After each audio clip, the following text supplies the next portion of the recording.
Hi, it is a privilege to welcome you to Stand Up and Redo. It is a soulful, honest podcast hosted by me, Petra DeMuse, a woman over 50 who is navigating life's most tender transitions with courage and grace. I have weathered the storms of 2 divorces, raised children into adults, embraced the joy of grandchildren, and learned, perhaps for the first time, how to stand comfortably in my own solitude.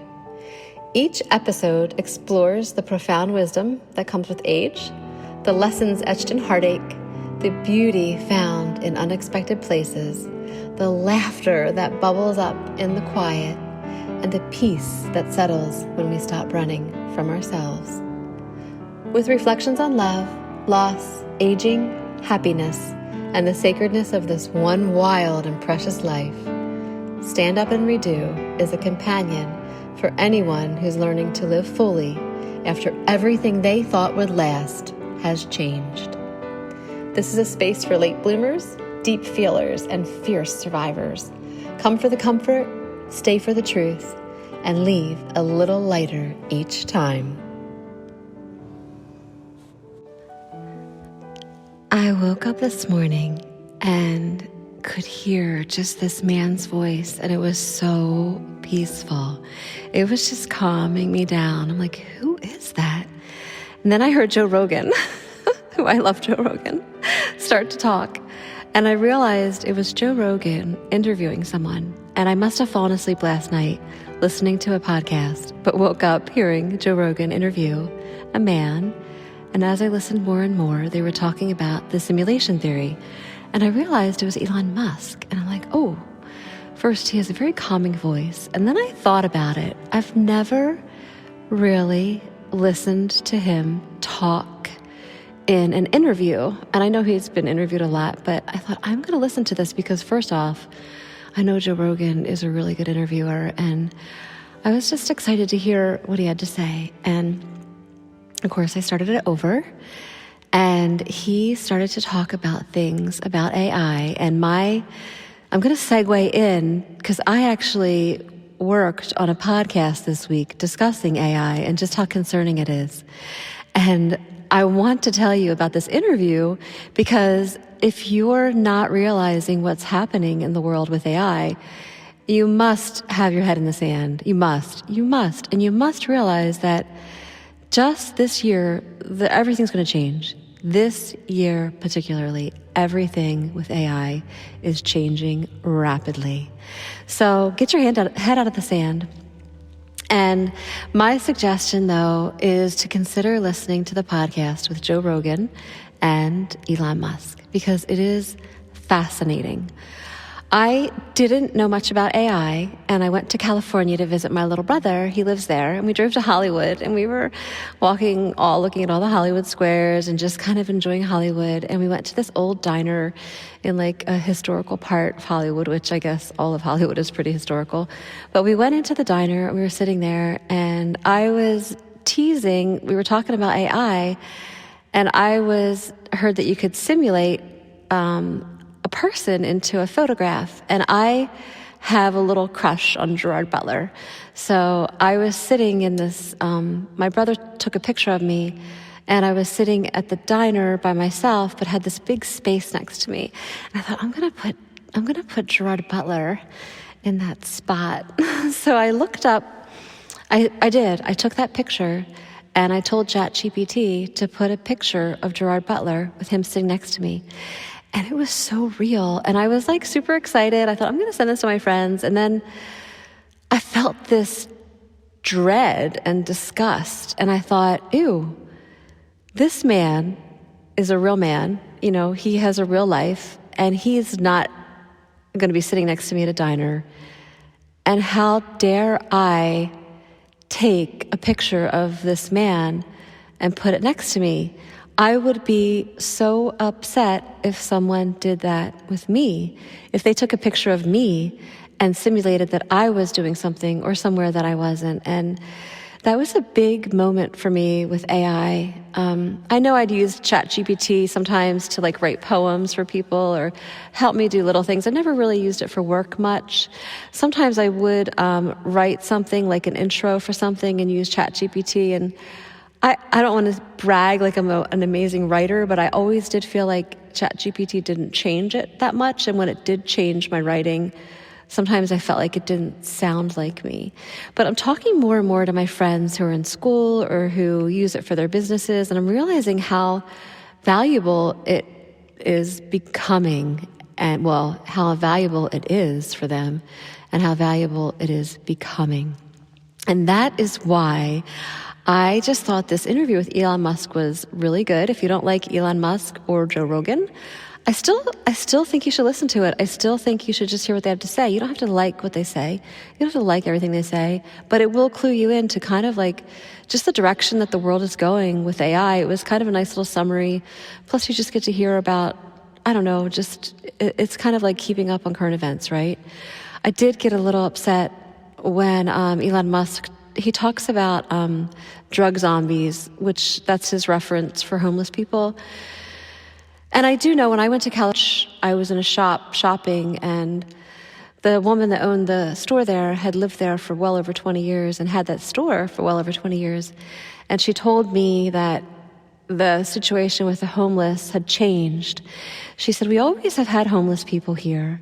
She said, but back a long time ago, the homeless people were people that you kind of got to know. And she said they often were people maybe like veterans or people who were struggling with mental disorders, and just were people that couldn't function in society. But she said now it's just a bunch of people, drug addicts, just living on the streets. And when I was walking down the boardwalk, or I guess that's what they call it, I was behind these two young men who were just minding their own business. You know, they were having a good time. They were laughing. They were joking. They looked like they were in college, maybe college age in their young 20s, minding their own business. And these three guys on skateboards that were really, really dirty. And obviously, I really don't think they had a place to shower. They weren't clean. They were, I'm sure, living on the street. I'm sure, just from looking at how they were dressed. But they started harassing these young men, and I felt hopeless. I felt helpless. I felt not hopeless. I felt helpless, like I wanted to help them. The young men were they didn't engage. They really just kept staring straight ahead. They tried to keep walking. But it just was terrifying to watch, and I watched them, and they looked terrified. And then when these three guys that were pretty aggressively calling them names and just saying stuff to them that was inappropriate. When they left, you could just see that the whole demeanor of these two young men just changed. And I was just so irritated that I get so mad, and I get very overprotective of people when other people, I don't know, it just was sad. And I was thinking about the homeless, but when he talks about drug zombies, and this has nothing to do with AI, so I'm getting off of the topic, which my topic for this podcast is going to be about just AI and how scary it is, and for people to think about it. But I guess the reason I'm talking about that is because when you do listen to Elon Musk and Joe Rogan, and I hope you do listen to it because it's really good, he talks about drug zombies, which is a new term I've never heard before, but I have to say, I did notice it seemed like there were a lot of young men and women who were living on the street, likely due to drugs, and it was heartbreaking. And he mentioned that they're not arresting the drug dealers, which has always been my thing with drugs, because I have first off, I hate drugs. I hate the fact that people are offered them when they're so young and they don't know any better. And I'm not saying that they can't say no, but I just feel like they just get sucked into that lifestyle that is just so disruptive and so destructive, and hate it. But anyway, so moving on, he talks about a lot of other stuff. He does talk about, I'm telling you all the things that bothered me that he said, but he talks about some things that are really interesting, and I liked the way he spoke. I liked listening to his stories. I liked listening to him laugh. I liked listening to some of the things that he said because they really made sense. I didn't like some of the meaner things, like the way he talks about drug zombies. But I mean, that's what it is, right? There's a lot of people living on the street who are on drugs. We can't deny that, right? But the other thing is, he talked about vulgar roasting with AI at a party, and I didn't like that either, because I just don't like that. But I liked everything else that he said. So I hope you listen to it. And I'm going to segue into the actual podcast that I made last week about AI, and tell you that I appreciate you. I am so excited that you're here. I am going to keep this authentic and real and genuine. This podcast is not going to be crazy. It's not going to have anything with AI in it. And I'm excited that you're listening, and I hope you keep listening. All right. Thank you. Hello, and I am so happy that you are listening to my podcast again. This one is going to be about being in your own head, being with yourself, and not trying to escape your own thoughts. Wow, that's deep, huh? Because now we don't do that. We don't stop. We don't pause. And we don't take a moment just to be in our own thoughts, in our own head, and think things out, let things process through our mind. We're always reaching for technology.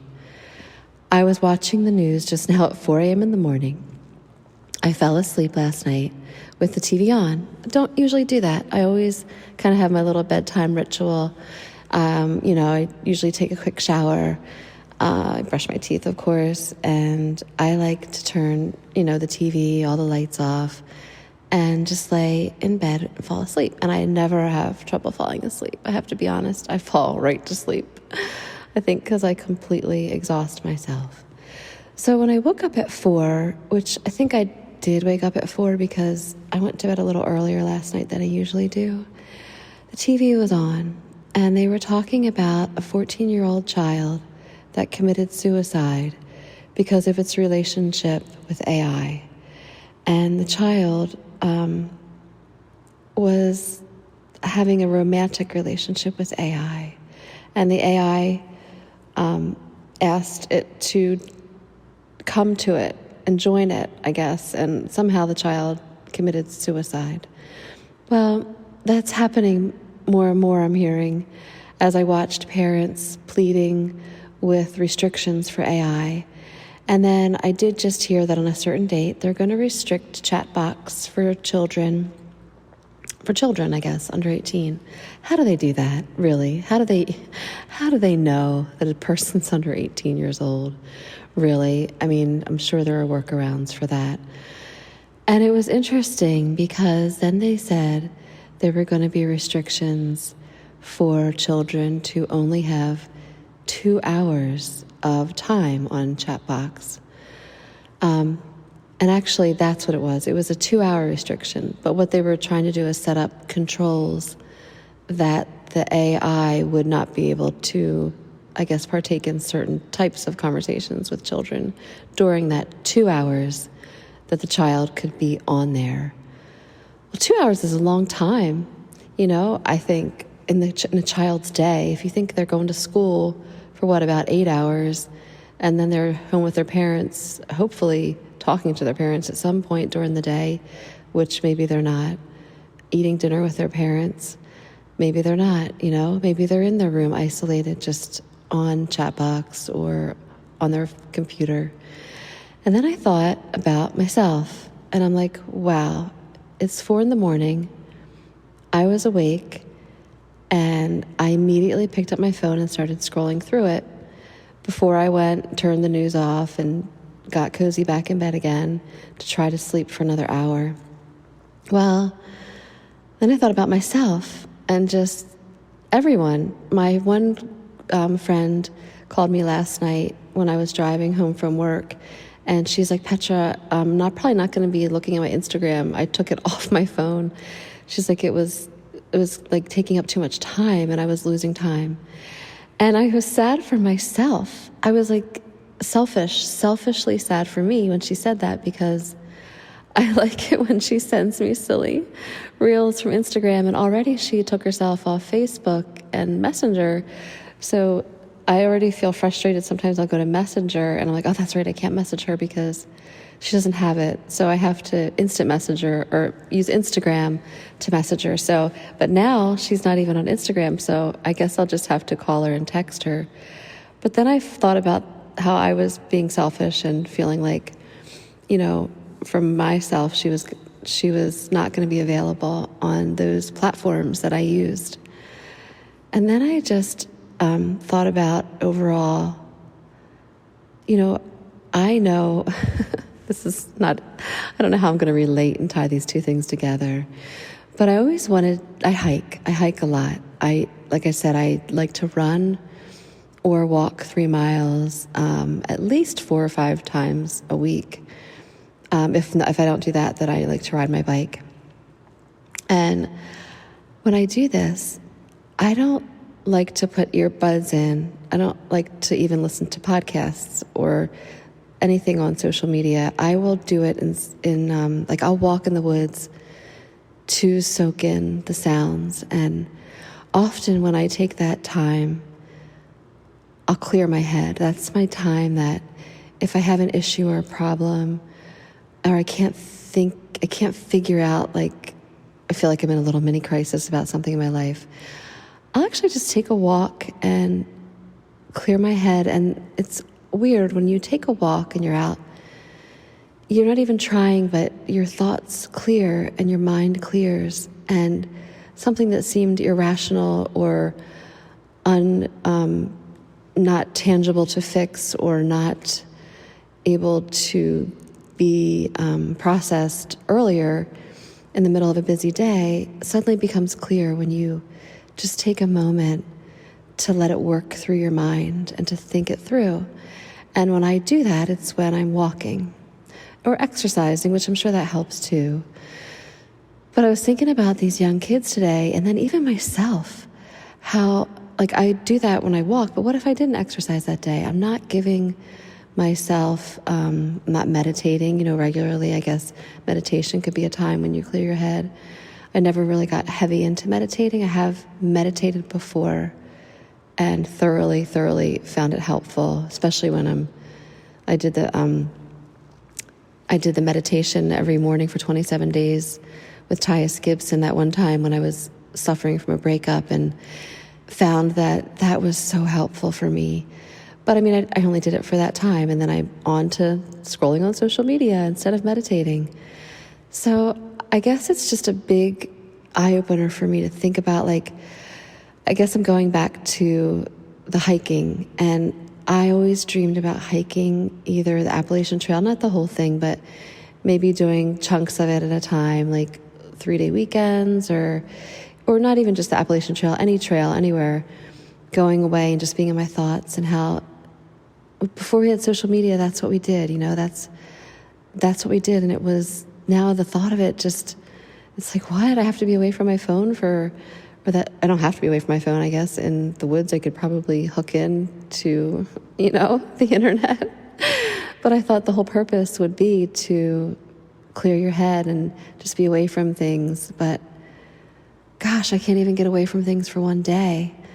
So I guess the point is, what's happening? Like, how do we manage this? I feel like this is a big problem in the world, and especially with children. And especially with children, we're so far into it now. We're so far into just letting it control us, letting it control our minds, letting it control our day. And I know I'm struggling with not going and scrolling through my phone and looking at silly reels.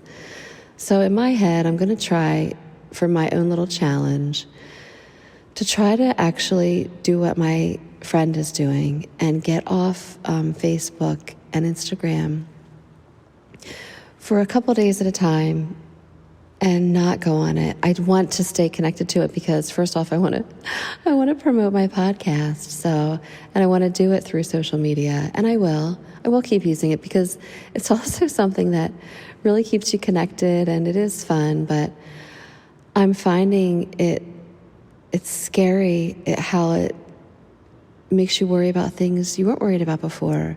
Makes you think about things that, like right now, I feel like I'm obsessing on stuff that I wouldn't even think about. And just, it's not important. It's irrelevant to my day.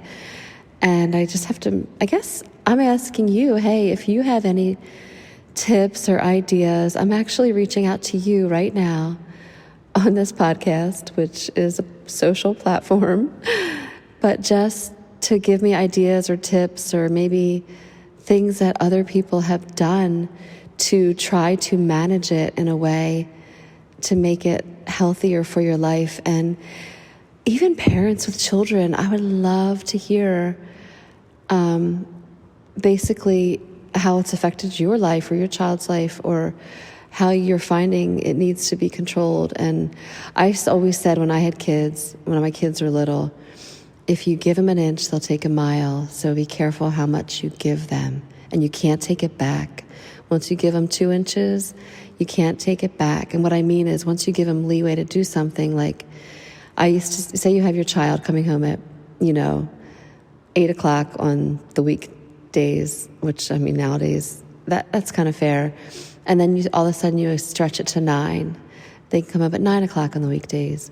Well, you can't go back then to 8 after you've gone to 9. I mean, you'll lose respect with your child. I feel like that's why I say give your child an inch.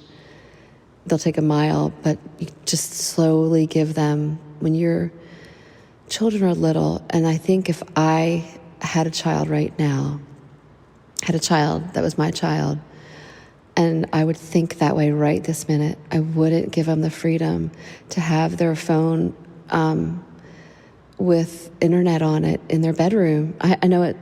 People would probably think I'm crazy, but no. First off, I wouldn't even give them a phone until they were really, really, really a lot older. Like a lot older than, I don't even know what the appropriate age would be now. I mean, oh my gosh, it's just crazy. I feel so bad for parents right now. And I'm just curious if there's any like hard rules or good rules or safe rules or how parents are handling it. I know that they took away some cell phones recently, usage in schools, and I didn't even realize that kids could use them in the classroom. So that shocked me that they had to take it away. And there's that thing I was talking about, giving a child an inch, they take a mile. I mean, it shocks me in just the few years that cell phones have become so prevalent in the hand of a child that now they have them in classrooms. It just blows my mind. It blows my mind. And I mean, my children are grown, they're in their 30s and late 20s. So for me, I'm not going through what parents are going through when my kids were little. And I was a little behind the times, I think, with my children. They didn't get cell phones. First off, I couldn't afford it. I was did get remarried, but for that time when that was a big deal, I was struggling financially. And I had set up some rules for my kids with the internet where we had one computer. It was in this little office in our house that the door had no door on it, the office, and the computer faced the door so that if I, as a parent, walked into that office, I could see what they were doing on the computer with ease without them hiding. And I couldn't imagine my kids having a computer in their bedroom. And now they have a little computer with access to anyone, truly anyone, in their hand, in their bedrooms. And then hearing that suicide, waking up at 4 a.m, listening to these parents plead for controls, for help with controlling what kids could do with AI, because these children are committing suicide or just, I'm sure, getting involved in things they shouldn't be involved with at a young age. Just blows my mind, honestly, blows my mind, the access that these young children have. And I mean, I might be saying stuff that it's so like parents are struggling with, and like, yeah, that's old news, we know. But I guess just for me personally, I'm a little addicted to social media, honestly. I think I can definitely go without it, but maybe I can't. So I'm going to challenge myself, and I don't know when I'm going to do it, but I'm going to challenge myself to actually, like my friend said, she took it off her phone so that she couldn't just easily pop into it. I'm going to challenge myself to put my phone away from me first. Now, I'm laying in bed with my phone right now at 4 a.m, but this is the time I find to do the podcast. Like I said, I do it late at night, usually at 10 or 11 when I'm falling asleep, or when I wake up at 4 a.m, is when I tend to do this podcast, which I am. Yes, so this one is about children and adults who are so tied into social media that that's the first thing they think about when they wake up and the last thing they think about when they go to sleep. And it's not good. So my stand up and redo for me personally right now is going to be to put my phone away from me in the bathroom to charge when I'm in a hotel or in my bedroom, and to not pick it up and scroll. And my stand up and redo is going to be to take Instagram and Facebook off of my phone and not have it readily available, and to just jump in and scroll on it whenever and wherever. And do that. I'm going to try to do that for maybe a couple days in a row, and then I will go on and check it because I do enjoy it. I do like it, and I don't want to totally deprive myself of it, because I don't think it's totally bad. It's actually fun. It's so fun sometimes. So, but that's my stand up and redo, and I hope that you think about that. And I plead with you just to interact with me. Give me some comments, share just maybe how you've handled things with your children, or how you feel about it. I would love to hear. So thank you. This podcast is a work based on the personal experiences, reflections, and memories of the speaker. The events described are true to the best of the speaker's knowledge and recollection. Some names, locations, identifying characteristics, and timelines have been changed or altered to protect the privacy of the individuals involved. In some cases, composite characters have been created, or dialogue has been reconstructed based on memory. The intention of this podcast is not to defame, malign, or harm any individual or entity. Rather, it is to share the speaker's journey with honesty, vulnerability, and integrity. Any opinions expressed are solely those of the speaker and are not intended as statements of fact regarding any person, group, or organization. Listeners should keep in mind that human memory is inherently subjective and selective, and while every effort has been made to ensure accuracy, this podcast reflects the speaker's perspective and truth. Thank you.